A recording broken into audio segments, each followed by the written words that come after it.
El segundo año de guerra tampoco fue favorable para los atenienses. Fueron afligidos por una terrible e imprevista catástrofe. Se declaró la peste en la ciudad.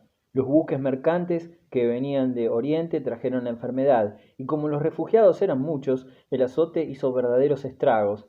Habiéndose dado los primeros casos en el Pireo, corrió el rumor de que el enemigo había envenenado las reservas de agua. En aquel entonces el Pireo aún no tenía acueductos de agua potable, a pesar de que Atenas estaba instalada desde el tiempo de los Pisístratas.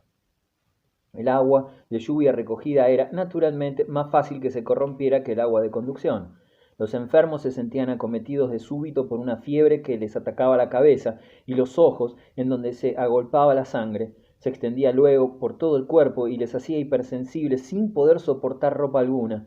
Además, eran presa de una sed insaciable, terribles vómitos e insomnio permanente. La piel se les enrojecía y ulceraba. Los refugiados del campo fueron los más castigados, pues se amontonaban en templos y barracas. Al caminar se tropezaba con cadáveres de gente muerta en las calles. Los apestados se congregaban en las fuentes para apaciguar su sed. El pueblo entero temblaba de pavor, que la angustia trocaba a veces por un deseo desenfrenado de placeres. Nadie sabía cuántos días le quedaban de vida. Comamos, bebamos y divirtámonos que mañana moriremos. La peste azotó el Ática durante 2 años, luego desapareció y 2 años después rebrotó. Murió la cuarta parte, quizás la tercera de la población. Si los espartanos hubiesen aprovechado la peste para atacar a fondo Atenas, se hubiera visto perdida. El resultado no ofrecía dudas, pero Esparta retrocedió ante el peligro de contagio porque la peste le facilitaba lo que estaba esperando.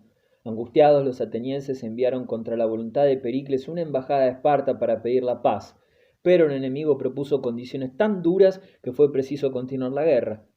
Entonces el pueblo empezó a buscar una víctima expiatoria, y esta fue Pericles. Hasta entonces sus extraordinarias dotes de jefe le habían permitido evitar un levantamiento de la gente hacinada en la ciudad, pero sus adversarios vieron que se acercaba su última hora y le atribuyeron la responsabilidad de la peste.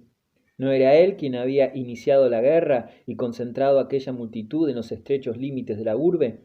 Los atenienses obligaron a Pericles, pues, a rendir cuentas, y aunque pudo justificar todos sus actos, tuvo que pagar una cuantiosa multa, 50 talentos, y de hecho fue relevado en sus funciones de estratego. Sin embargo, una vez depuesto, la situación no cesó de empeorar, y el pueblo, siempre versátil, anheló de nuevo la mano firme de Pericles y le volvió a llamar. No por mucho tiempo, pues murió de la peste después de ver perecer a sus 2 hijos, a sus hermanas y a muchos parientes y amigos.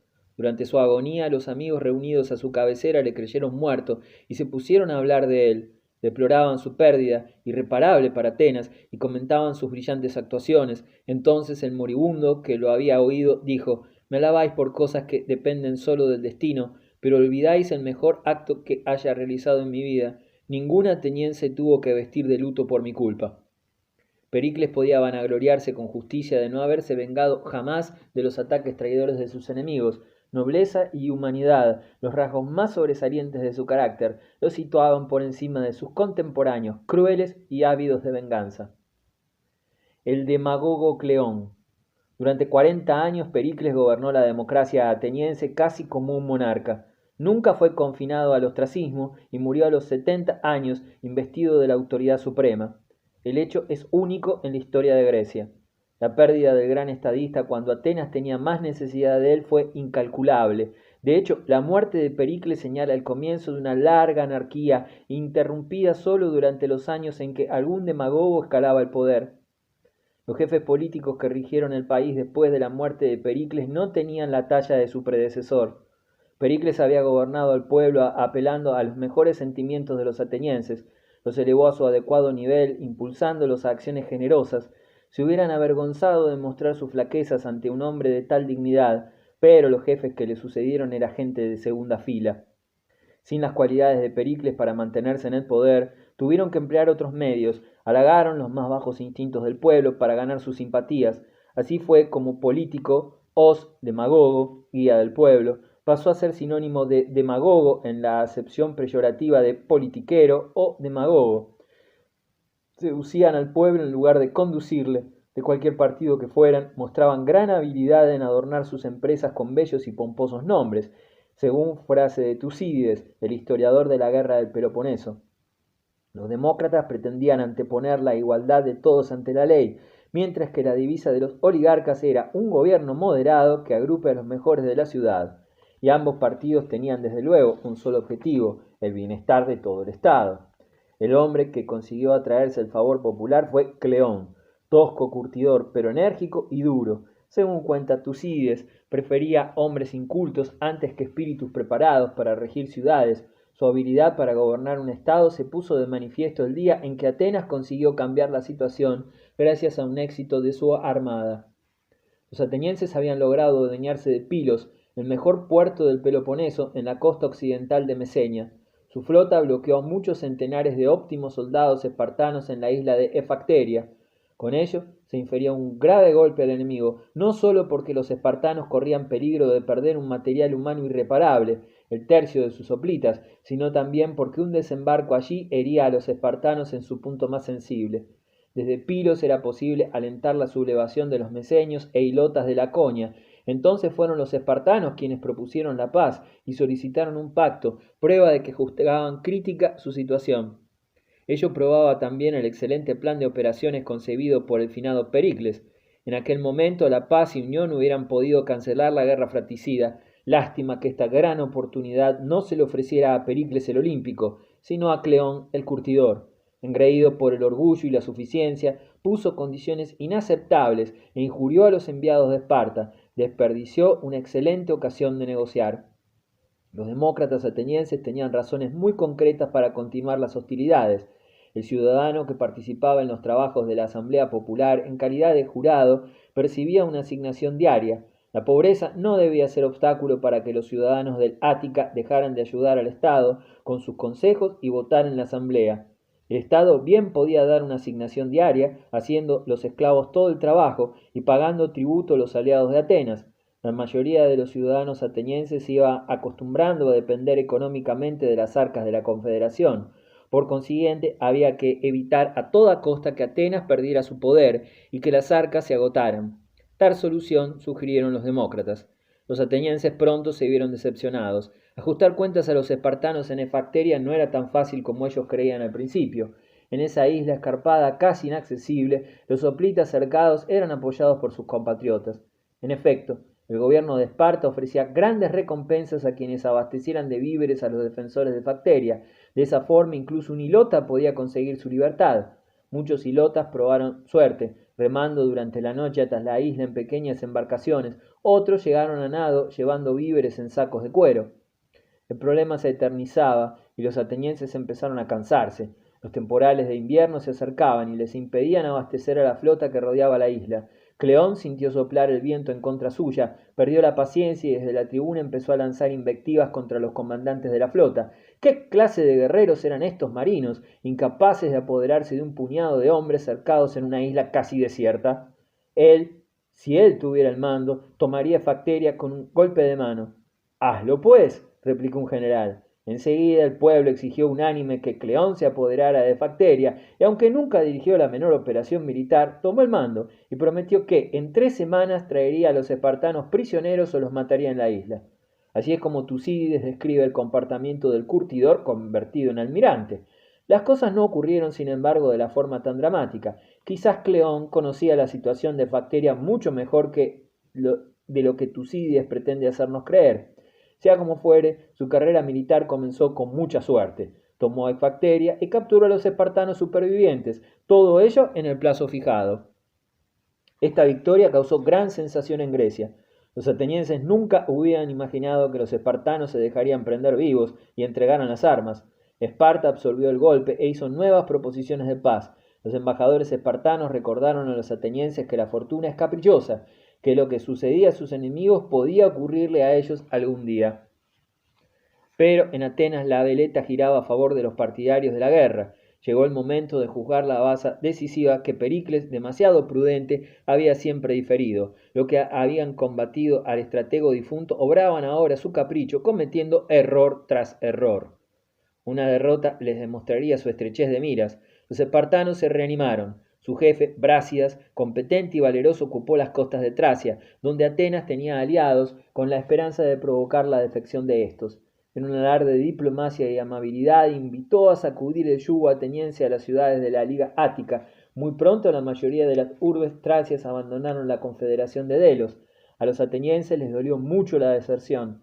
Demasiado tarde vieron el error cometido de rechazar por segunda vez las proposiciones espartanas. El pueblo empezó a dudar seriamente de la sagacidad y dotes políticas de Cleón, que se proponía recuperar las tierras de Tracia para conservar el poder.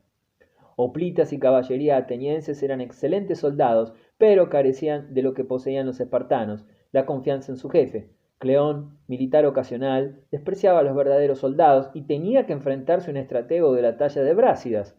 Este entabló el combate decisivo cuando Cleón no sospechaba el menor peligro, e inexperto en la dirección de las tropas, el ex curtidor solo pensó en la retirada. Fue una derrota aplastante. Brásidas cayó al primer encuentro. Cleón, herido también, murió mientras buscaba su salvación en la huida. Al menos eso cuenta Tucídides.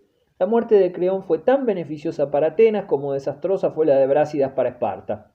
Su desaparición abrió paso a las negociaciones y se firmó una paz de 50 años en 421. En líneas generales se volvió a la situación de anteguerra. Atenas, siguiendo el plan de Pericles al comenzar las hostilidades, había experimentado graves pérdidas. Los fondos de guerra estaban casi exhaustos, el Ática era casi un desierto, y, merced a la guerra y la peste, había decrecido considerablemente la población, pero el poder naval de Atenas seguía intacto, mientras que el prestigio militar de Esparta estaba de baja tras la capitulación de Facteria. Parece extraño que Esparta prefiriese un acuerdo con Atenas, sobre todo después de una derrota tan evidente para esta última, pero es que necesitaba a toda costa recuperar cuanto antes a sus combatientes capturados en Efacteria. Prefería estas tropas escogidas a una expansión territorial. También anhelaba la paz para poder cultivar sus tierras, abandonadas tanto tiempo a causa de la guerra. Por último, Esparta tenía un tercer motivo para mostrarse acomodaticia. Preparaba una guerra contra Argos, amén de que la situación se complicaba con dificultades internas en la Liga del Peloponeso, pues los aliados reprochaban a Esparta su escasa preocupación por los intereses comunes y exigían con energía una política peloponésica. Sobre todo Corinto y Tebas expresaban esta opinión con iracundía. Tercera Guerra del Peloponeso. La tregua que siguió a la Segunda Guerra del Peloponeso fue aún más corta que la anterior. Se juró solemnemente observar una paz de 50 años, pero, como dice Esquilo, refiriéndose a los griegos, no es el juramento lo que garantiza al hombre, sino el hombre el que garantiza el juramento, y Corinto y Tebas nunca quisieron reconocer la paz. Alcibíades. Alcibíades reemprendió la guerra entre Atenas y Esparta. Joven ateniense de alta alcurnia y gran talento, después de la muerte de Cleón fue durante algún tiempo el favorito del pueblo y se aprovechó de ello para satisfacer su ambición desmesurada. Fue una desgracia para Atenas que apareciera semejante hombre en su firmamento político cuando tenía tanta necesidad de paz.